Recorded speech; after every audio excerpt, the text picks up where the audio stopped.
Morning meditation.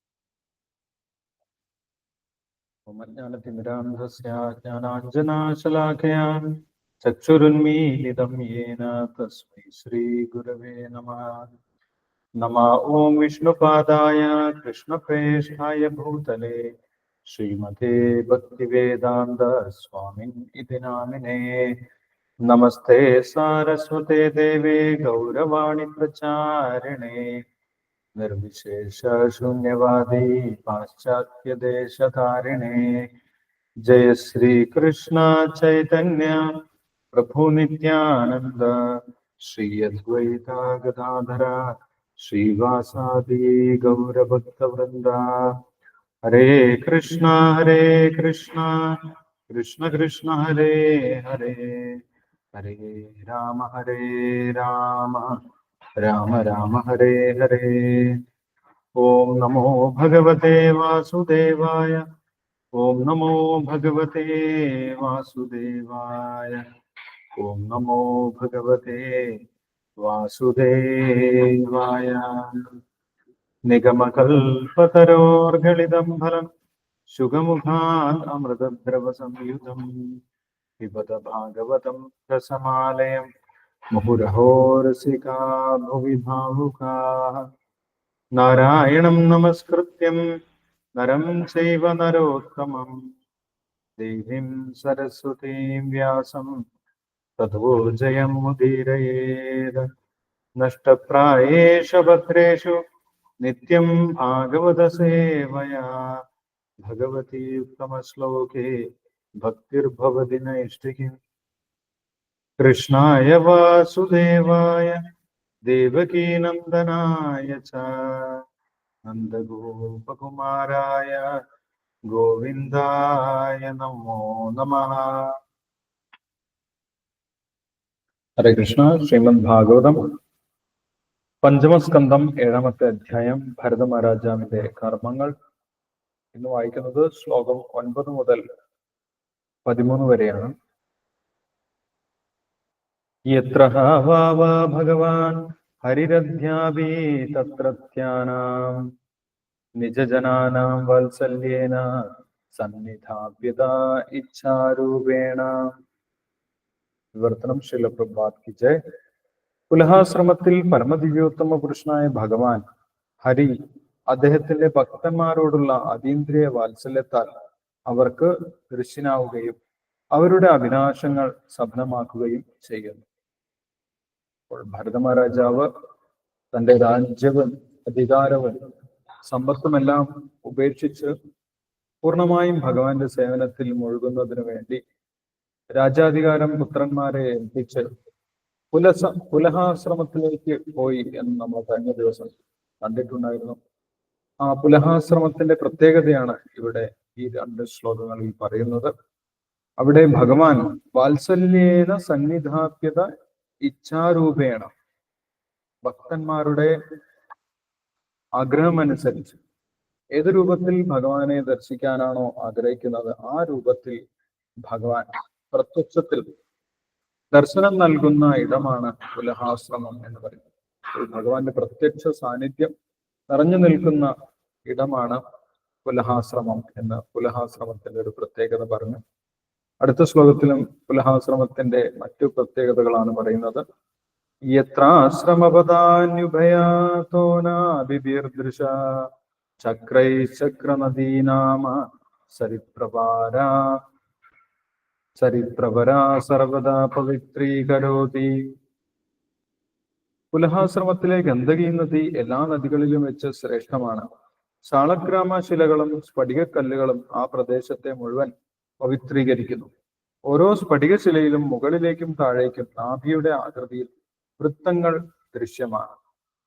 പുലഹാശ്രമത്തിന്റെ സമീപത്തോടു കൂടിയാണ് ഗണ്ഡകി നദി ഒഴുകുന്നതെന്ന്. ആ ഗണ്ഡകി നദിയിൽ ഭഗവാന്റെ തന്നെ ശിലാ അവതാരമായിട്ടുള്ള സാളഗ്രാമ ശിലകൾ കാണപ്പെടുന്നുണ്ട് എന്നിവിടെ വിശദീകരിക്കും. ആ സാളഗ്രാമ ശിലയിൽ ഭഗവാന്റെ അടയാളമായിട്ടുള്ള ചക്രങ്ങൾ കാണാൻ സാധിക്കും എന്നാണ് പറയുന്നത്. ആ ഭഗവാന്റെ തന്നെ അവതാരമായിട്ടുള്ള സാലഗ്രാമ ശിലകൾ കാണപ്പെടുന്ന ഗണ്ഡകി നദി എവിടേക്കെല്ലാം ആണോ ഒഴുകുന്നത് അവിടെയെല്ലാം പവിത്രമായി തീർക്കും എന്നാണ് ഇവിടെ പറഞ്ഞിരിക്കുന്നത്. ശ്ലോകം 11. തസ്മിൻ കില സേകല കുലഹാശ്രമോപവനെ വിവിധ കുസുമാകിസലയ തുളസികാംബുഭി കന്ദമൂലഫലോപഹാരൈശ്ച സമീഹമാനോ ഭഗവത ആരാധനം വിവിക്ത ഉപരത വിഷയാഭിലാഷ ഉപഭൃതോപശമാപരാം നിർവൃതി അവാപ. വർത്തനം ശില പ്രഭാത് കി ജയ്.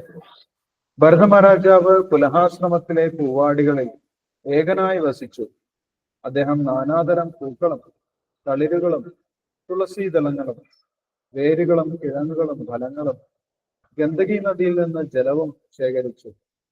ഇവയെല്ലാം കൊണ്ട് പരമദിവ്യോത്തമ പുരുഷനായ ഭഗവാൻ വാസുദേവന് നിവേദ്യമർപ്പിച്ചും അദ്ദേഹത്തെ ആരാധിച്ചും സംതൃപ്തനായി. ഈ വിധത്തിൽ ഹൃദയം സമ്പൂർണമായി മാലിന്യമുക്തമായ അദ്ദേഹത്തിന് ഭൗതികാസ്വാദനത്തിനുള്ള ആഗ്രഹങ്ങൾ ഇല്ലാതായി. എല്ലാ ഭൗതിക ആഗ്രഹങ്ങളും തുടച്ചു മാറ്റപ്പെട്ടു. ഈ സ്ഥിരാവസ്ഥയിൽ പൂർണ്ണ സംതൃപ്തി അനുഭവപ്പെട്ട അവൻ ഭക്തിയുത സേവനത്തിൽ സ്ഥിതി ചെയ്യുന്നു. അപ്പോൾ പുലഹാശ്രമത്തിൽ എത്തിയതിനു ശേഷം എങ്ങനെയാണ് ഭരത മഹാരാജാവ് ഭഗവാനെ ഉപാസിച്ചത് എന്നാണ് പറയുന്നത്. വളരെ ലളിതമായിട്ടുള്ള രീതിയിൽ ഭഗവാനെ ഉപാസിക്കാൻ സാധിക്കും എന്ന ഭാവാർത്ഥത്തിൽ ശ്രീല പ്രഭുപാദർ വിശദീകരിക്കുന്നുണ്ട്. കാരണം ആശ്രമ പരിസരത്ത് തന്നെ ലഭ്യമായിട്ടുള്ള കിഴങ്ങുകളും ഫലങ്ങളും പുഷ്പങ്ങളും തുളസീദളങ്ങളും ഉപയോഗിച്ചാണ് ഭരത മഹാരാജാവ് ഭഗവാനെ ആരാധിച്ചിരുന്നത്. അപ്പോൾ ലോകത്തിൽ എവിടെയും ലഭ്യമായിട്ടുള്ള പുഷ്പം, ഫലം, ജലം ഇതുകൊണ്ട് ഭഗവാനെ തൃപ്തിപ്പെടുത്താൻ സാധിക്കും എന്ന് ഭഗവത്ഗീതയിലും പറയുന്നുണ്ട്. പത്രം പുഷ്പം ഫലം തോയം യോമേ ഭക്ത്യാ പ്രയച്ഛതി തദഹം ഭക്തിഭരതം അശ്നാമി പ്രയതാണ്. ഭക്തിയോടുകൂടി പ്രേമത്തോടുകൂടി ഭഗവാന് ഒരു ഇല, ഒരു പുഷ്പം, ഒരു ഫലം, കുറച്ച് ജലം ഇതൊക്കെ നൽകി കഴിഞ്ഞാൽ ഭഗവാൻ അത് സ്നേഹപൂർവം സ്വീകരിക്കും എന്ന് പറയും. അങ്ങനെ ഭഗവാന്റെ സേവനം നിരന്തരം ചെയ്തത് കൊണ്ട് ഭരത മഹാരാജാവിന് ഭൗതികമായിട്ടുള്ള കെട്ടുപാടുകളിൽ നിന്നും ചിന്തകളിൽ നിന്നും പുറത്തു കടക്കാൻ സാധിച്ചു എന്നാണ് പറയുന്നത്. അങ്ങനെ അദ്ദേഹത്തിന് പരമമായിട്ടുള്ള ശാന്തി അനുഭവിക്കാൻ സാധിച്ചു. അപ്പോൾ ഭൗതിക ചിന്തകൾ കൊണ്ട് ഒരിക്കലും ഒരു വ്യക്തിക്ക് ശാന്തി അനുഭവിക്കാൻ സാധിക്കുകയില്ല. ഭഗവാനെ കുറിച്ചുള്ള ചിന്തകൾ മനസ്സിൽ നിറയുമ്പോഴാണ് ഒരു വ്യക്തിക്ക് പരമമായിട്ടുള്ള ശാന്തി അനുഭവിക്കാൻ സാധിക്കുന്നത് എന്നിവിടെ വിശദീകരിച്ചിരിക്കുന്നു. പരാം നിർവൃതി അവാപ, പരമമായിട്ടുള്ള നിർവൃതി ആ ഭഗവാന്റെ ഭക്തി ഏർപ്പെട്ടതോടുകൂടി ഭരത മഹാരാജാവിന് ലഭ്യമായി എന്നാണ് പറയുന്നത്.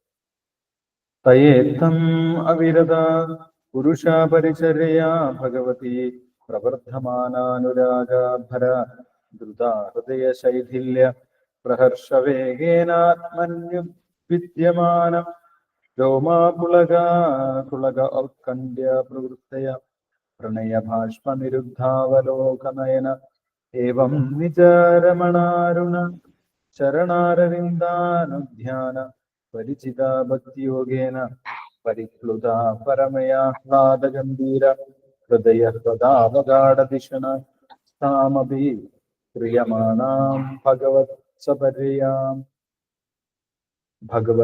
സപര്യാം നസസ്മാര.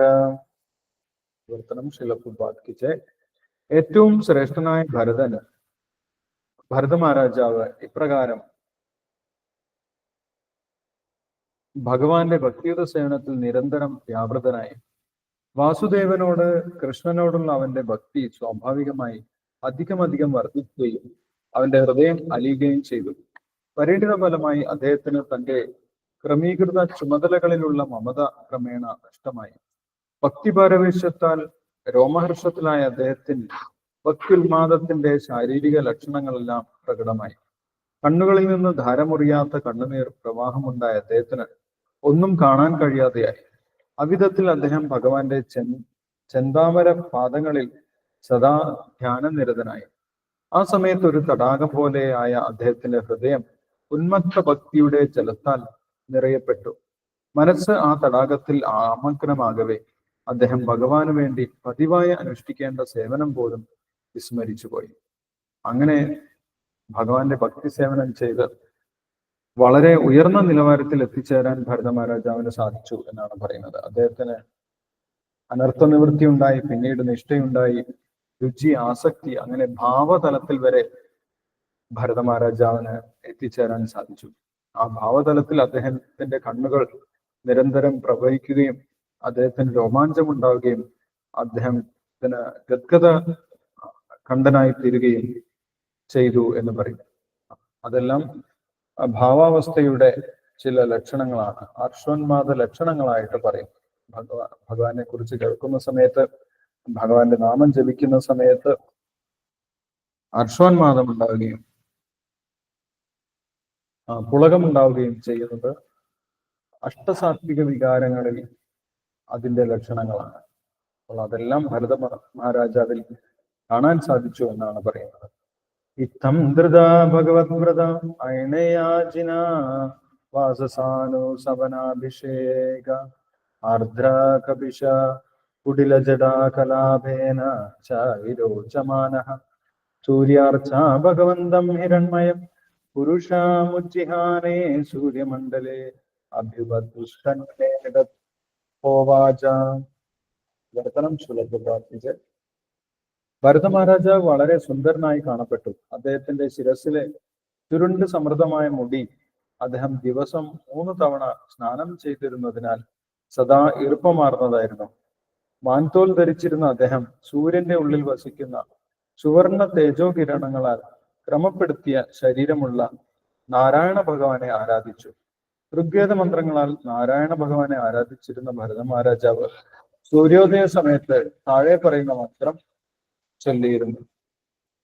അപ്പോൾ ഭഗവാന്റെ ഏത് രൂപത്തെയാണ് ഭരത മഹാരാജാവ് ആരാധിച്ചിരുന്നത്, ഉപാസിച്ചിരുന്നത് എന്നാണ് ഈ ശ്ലോകത്തിൽ വിശദീകരിക്കുന്നത്. ഭരത മഹാരാജാവ് സൂര്യനാരായണ രൂപത്തെയാണ് ആരാധിച്ചിരുന്നത് എന്ന് നമുക്ക് കാണാൻ സാധിക്കും. അദ്ദേഹം ഋഗ്വേദ മന്ത്രങ്ങളാൽ ആ സൂര്യനാരായണനെ ആരാധിച്ചിരുന്നു, സ്തുതിച്ചിരുന്നു എന്നാണ് നമുക്ക് ഇവിടെ കാണാൻ സാധിക്കുന്നത്. അപ്പോൾ ആ സൂര്യനാരായണനെ സ്ഥിരമായി ഉപാസിച്ച് ദിവസവും 3 നേരം അദ്ദേഹം അർപ്പണങ്ങൾ നടത്തി. അതുകൊണ്ട് തന്നെ അദ്ദേഹം വളരെ തേജസ്വിയായി, സൂര്യനെ പോലെ തന്നെ തേജസ്വിയായി കാണപ്പെട്ടു എന്നിവിടെ വിശദീകരിക്കുന്നുണ്ട്. അദ്ദേഹം സൂര്യനാരായണ ഭഗവാനെ ഉപാസിക്കുന്നതിന് വേണ്ടി ഉപയോഗിച്ചിരുന്ന മന്ത്രം അടുത്ത ശ്ലോകത്തിൽ വിശദീകരിക്കുന്നുണ്ട്. അത് നമ്മൾക്ക് അടുത്ത ദിവസം വായിക്കാം. നമുക്ക് നാമജപം ചെയ്യാം. ഹരേ കൃഷ്ണ.